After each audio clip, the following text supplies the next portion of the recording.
आकाशवाणी नागपूर प्रसारित करीत आहोत. भारतरत्न आचार्य विनोबा भावे यांच्या स्मृतिदिनानिमित्त समन्वित कार्यक्रम विनोबांचा प्रवास गीताई ते भूदान. लेखन आणि सादर करते सुरेंद्र पाटील. निर्मिती आकाशवाणी नागपूर.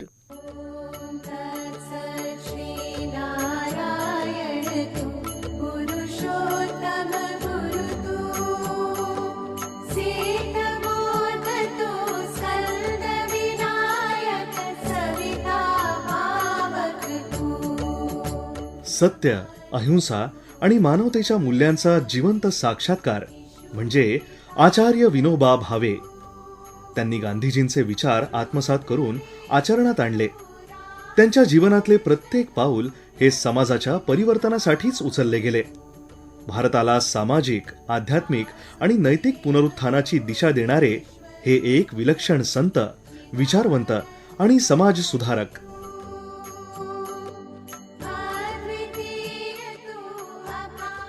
विनोबा भावे यांचा जन्म 11 सप्टेंबर 1895 रोजी महाराष्ट्रातील कोकण विभागातील रायगड जिल्ह्यातील गागोदे या छोट्याशा गावात झाला. त्यांचे पूर्ण नाव विनायक नरहर भावे असे होते. वडील नरहर शंभूराव भावे हे आधुनिक विचारांचे, विवेकी आणि शिक्षणप्रेमी होते. तर आई रुक्मिणीबाई धार्मिक, साध्वी आणि श्रद्धावान स्त्री होत्या.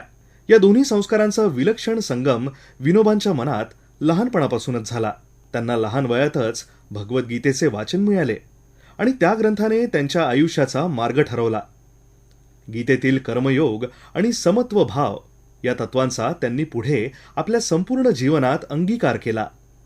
प्रसार भारती संग्रहातून आम्हाला उपलब्ध झालेली त्यांची मुलाखत, त्या मुलाखतीत ते भूदान आणि भक्ती प्रचारबद्दल सांगतात.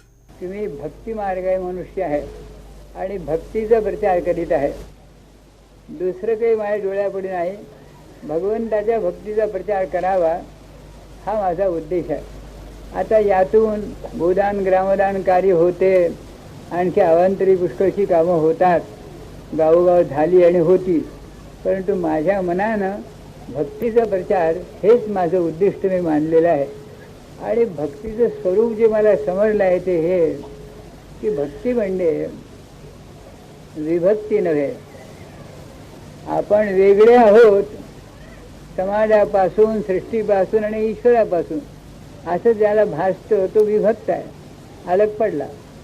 आणखी ज्याला असं भासतं की समाज आणि सृष्टी आणि परमेश्वर यापासून मी वेगळा नाही, माझं जगणं याच्यासाठीच आहे असं ज्याला वाटतं तो भक्त झाला. भक्ताचं संबंध जीवन समाजासाठी राहील, सृष्टीच्या सेवेसाठी राहील आणि परमेश्वरासाठी राहील. तो परमेश्वर काही सृष्टी आणि समाज याहून आणखी वेगळा आहे का? मी त्याचं तिसरं नाव घेतलं, तो वेगळा आहे का? तर माझं उत्तर असं की आहेही आणि नाहीही. परमेश्वर असा आहे की तो सृष्टीमध्ये पूर्ण भरलेला आहे आणि समाजामध्ये भरलेला आहे आणि इतकं असून सुद्धा पुन्हा उरलेला आहे, असं त्याचं स्वरूप आहे. तो भरलेलाही आहे आणि उरलेलाही आहे आणि म्हणून त्याचं पुन्हा तिसऱ्यांदा नाव घ्यावं लागतं. जर तो भरून राहिला असता आणि शिल्लक उरलेला नसता तर समाज आणि सृष्टीच्या सेवेमध्ये ईश्वर सेवा होऊन गेली असं म्हणता आलं असतं. परंतु तो भरून आहे आणि उरून आहे म्हणून त्याचं पुन्हा नाव घ्यावंच लागतं. एवढ्यासाठी मी त्याचं नाव घेतलं तिसरं. समाज, सृष्टी आणि परमेश्वर या तिहाहून मी वेगळा नाही आणि त्या सर्वांच्या मध्ये लीन होणं हेच माझ्या जीवनाचं स्वरूप असलं पाहिजे. त्यासाठी ते भूदान ग्रामदान हे जे आहे तर नुसतं लहानसा आरंभ आहे. समाजाला आपलं अर्पण करायचं याचा नुसता आरंभ आहे. आजच मला एकाने विचारलं की तुमचे 20वा हिस्सा दान आणि हे जे सगळं म्हणतात याच्या योगाने साम्ययोगाची स्थापना होईल का?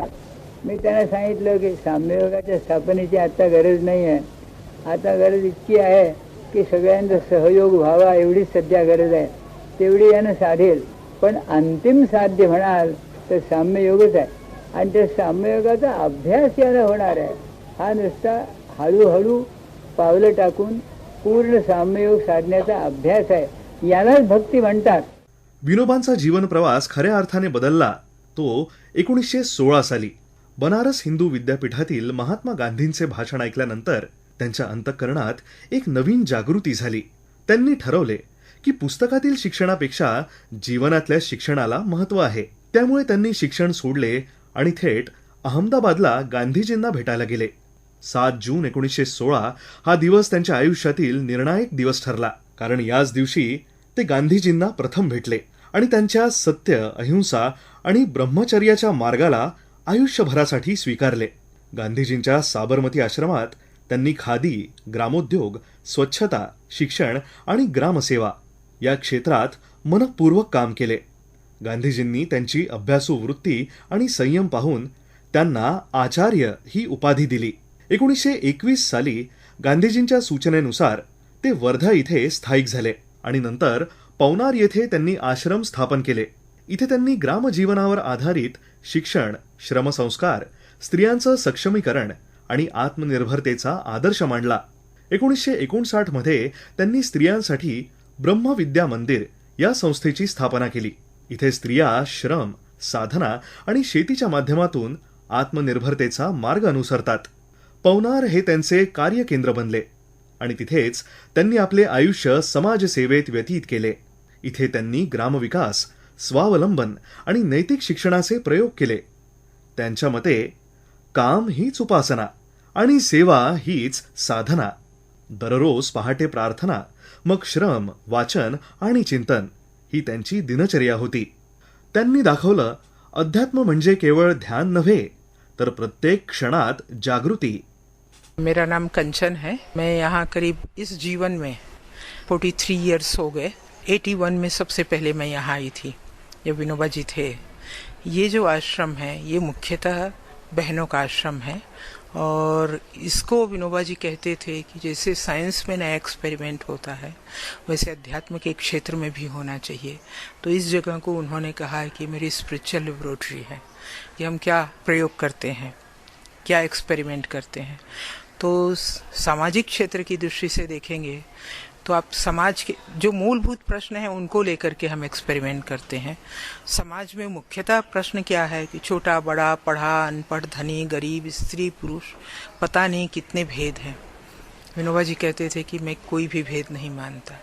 दूसरा, समाज में क्या होता है कि जो दिमाग से काम करते हैं वो शरीर से नहीं करते, जो शरीर से काम करते हैं वो दिमाग से नहीं करते. हम यहाँ दोनों काम करते हैं. हम 6 घंटा काम करते हैं, 3 घंटा शारीरिक श्रम करते हैं और 3 घंटा मानसिक श्रम करते हैं. आर्थिक क्षेत्र की दृष्टि से देखेंगे तो आप देखेंगे कि जो दिमाग से काम करते हैं उनको कितना पैसा मिलता है और जो शरीर श्रम का काम करते हैं उनको कितना कम, उनको नीचा माना जाता है. तो इसलिए हम यहाँ दोनों प्रकार के काम करते हैं और दोनों की समान मजदूरी लगाते हैं. तो मुख्यतः हमारे श्रम पर हमारा अपना जीवन चलना चाहिए. व्यक्ति प्रधान नहीं है, विचार प्रधान हो, वहाँ अनंत चांस होता है. आप अनंत में छलांग लगा सकते हैं. तो ये एक बहुत बड़ी विशेषता है. और उसके कारण एक और बहुत होता है कि सत्य के अलग अलग एंगल होते हैं. एक ही मनुष्य को सारा का सारा सत्य समझ में नहीं आता है. तो हम देखते हैं कि आपको इधर से दिखेगा, सामने वाले को उधर से दिखेगा, किसी को इधर से दिखेगा, तो विचार पूर्ण होता है. जिनको 45 लाख एकड़ जमीन मिली हो और पूरे देश भर में पैदल घूमे हो तो वो तो है ही है, लेकिन उसके अलावा भी विनोबा जी ने बहुत काम किया है. जैसे वो जिस प्रांत में जाते थे वहाँ जाने के पहले वहाँ की भाषा सीखते थे और वहाँ के धर्म ग्रंथ का अध्ययन करते थे, उसके बाद वहाँ प्रवेश करते थे. तो भारत की सभी भाषाएं और सभी धर्म ग्रंथों का उन्होंने अध्ययन किया है. तो इतनी करीब करीब 30 भाषाएं, दुनिया की और भी भाषाएं जानते थे और इतना घूमते हुए भी एक भी प्रवचन उन्होंने अंग्रेजी में नहीं किया है. फिर उन्होंने सब धर्म ग्रंथों का संशोधन किया है. विनोबा जी ने वेदों का किया, उपनिषद का किया, भागवत का किया, धम्मपद का किया, जपू जी यानी सिख लोगों का धर्म ग्रंथ, उसका किया, बाइबल का किया, कुरान शरीफ का किया. धर्म ग्रंथों का संशोधन करना एक बहुत बड़ा काम है और वो विनोबा जी ने किया है, सालों तक किया है. उसके अलावा इतने उन्होंने शास्त्र लिखे हैं. तो वो कहते थे कि विज्ञान को आध्यात्मिक होना पड़ेगा और अध्यात्म को वैज्ञानिक होना पड़ेगा. गांधीजींनी चालवलेल्या सत्याग्रह चळवळींमध्येही विनोबांचा सहभाग होता. 1940 मध्ये गांधीजींनी त्यांना पहिला वैयक्तिक सत्याग्रही म्हणून निवडले. ब्रिटिश शासनाविरुद्धच्या त्यांच्या शांत आणि तत्वनिष्ठ भूमिकेमुळे ते देशभर प्रसिद्ध झाले. तुरुंगवासाच्या काळात त्यांनी आध्यात्मिक साधना चालू केली. कैदेत असतानाच त्यांनी ईशावास्य वृत्ती आणि स्थिरप्रज्ञ दर्शन हे ग्रंथ लिहिले. 1930 मध्ये त्यांनी भगवद्गीतेचा मराठी अनुवाद सुरू केला आणि त्याला गीताई हे नाव दिले.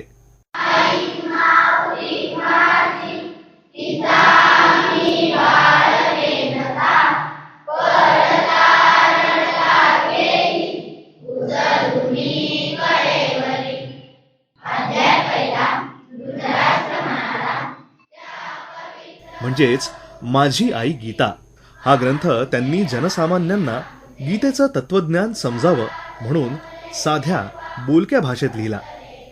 त्यांच्या मते गीता म्हणजे केवळ धार्मिक ग्रंथ नव्हे तर जीवन जगण्याचं शास्त्र. ते नेहमी म्हणायचे, गीता म्हणजे माझ्या आयुष्याचा श्वास आहे. गीताई हा त्यांच्या तत्वज्ञानाचा आधारस्तंभ बनला आणि लाखो लोकांसाठी तो मार्गदर्शक ठरला.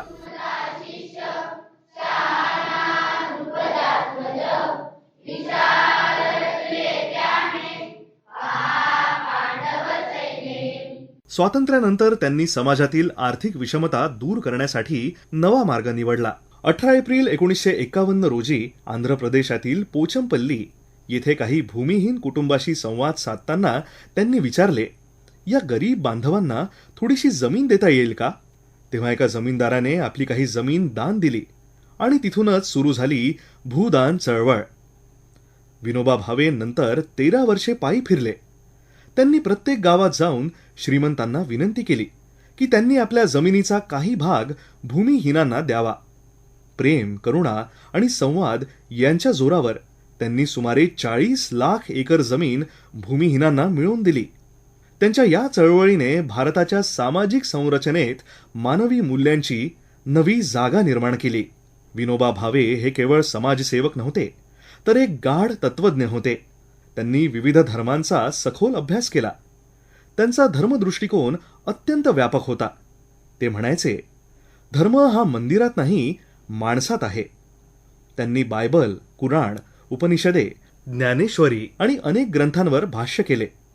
त्यांचा सर्व धर्मातील सत्यावर दृढ विश्वास होता. त्यांच्या प्रत्येक विचारामागे करुणा, साधेपणा आणि प्रामाणिकपणा होता. विनोबाजींचं नाव घेताच लोकांना प्रथम आठवतं ते भूमिदान यज्ञाची गोष्ट आठवते. लोकांमध्ये जी ओळख आहे विनोबांची ती जे बहुत करून भूदानामुळे आहे. हे भूदान एक केवळ जमिनी वाटपाचा कार्यक्रम नाही आहे. या भूदानामध्ये आपल्या जीवनात येणारे प्रश्न जे आहेत ते कसे सोडवायचे याच्यासाठी एक नवीन रस्ता शोधून काढण्याचा हा विनोबांचा विचार होता. करुणेचा मार्ग त्यांनी शोधून काढायचा होता. त्याच्यासाठी त्यांनी भूदान यज्ञाचं एवढं व्यापक आंदोलन वगैरे चालवलं. ही मुख्य त्यांच्या मागे दृष्टी होती.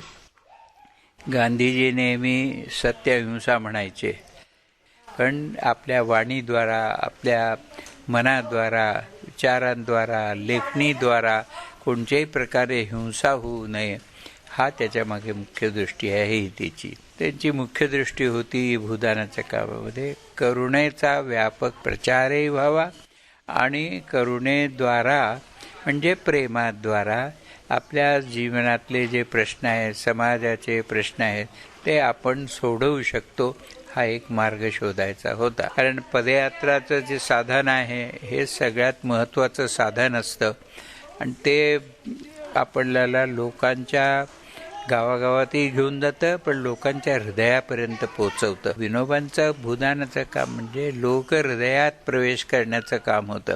हे वरच्या गोष्टी सांगून होणारं, व्याख्यान देऊन होणारं काम नव्हतं. त्यामुळे त्यांना जे आहे सगळ्यात उत्तम मार्ग तो आहे पदयात्रेचा वाचला आणि आमचा अनुभवही असा आला. तर मी जेव्हापासून त्यांच्यासोबत राहिलो वयाच्या 13 वर्षापासून आणि भूदानात आम्ही फिरत असताना इतके पदयात्रा केल्या, इतक्या लोकांची भेटायचं, भाषण द्यायचे. अखंड कर्मयोग विनोदचा सकाळपासून 4 वाजेपासून रात्रीपर्यंत चालत असेल. तरी पण एक वस्तू आम्ही त्यांच्या कामाची पाहिली की त्याच्यामध्ये अत्यंत अनासक्ती होती. एवढं कार्य करत असताना सुद्धा आमच्याही लक्षात येत होतं की या माणसाचा या कामाशी काही संबंध नाही. एक कर्तव्य आहे, ईश्वर प्रदत्त एक प्रेरणा आहे, त्याच्यामुळे करतायत, परंतु त्याच्यात त्यांचं आसक्ती नाही आहे, कोणत्याच प्रकारची नाही आहे. अनासक्त वृत्तीने काम करावं.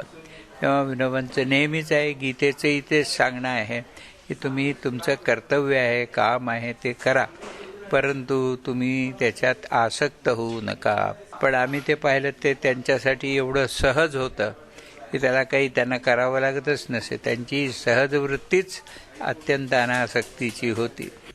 त्यांच्या अखेरच्या काळात त्यांनी आपले शरीर आणि मन समाजसेवेपासून निवृत्त केले आणि शांत साधनेत वेळ घालवला.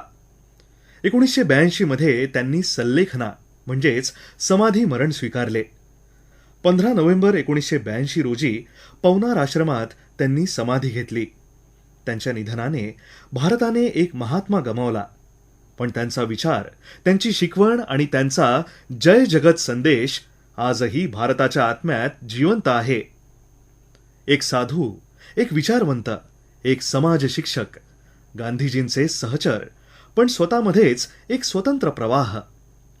1982च्या 15 नोव्हेंबरला ते समाधीस्थ झाले, पण त्यांच्या विचारांची पदयात्रा अजूनही चालू आहे.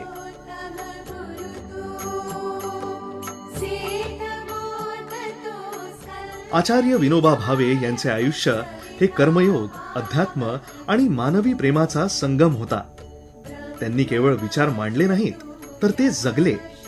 त्यांच्या साधेपणात गूढता होती, त्यांच्या शांततेत क्रांती होती आणि त्यांच्या नम्रतेत अपार शक्ती होती. आजही भारतातील प्रत्येक गावात, प्रत्येक मनात विनोबांच्या पावलांचे प्रतिध्वनी ऐकू येतात. सत्य, प्रेम आणि समता यांचे. ते खरेच आधुनिक भारताचे आचार्य होते आणि त्यांचा जयघोष आजही काळाच्या ओघात घुमतो. जय जगत.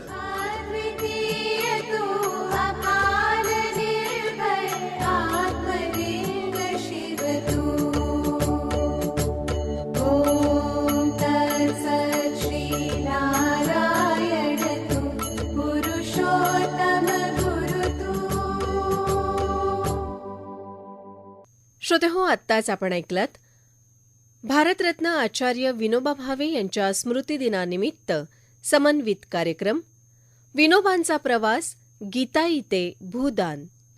निवेदन शंतनू ठेंगडी यांचं होतं. लेखन आणि सादरकर्ते होते सुरेंद्र पाटील. ही आकाशवाणी नागपूर केंद्राची निर्मिती होती.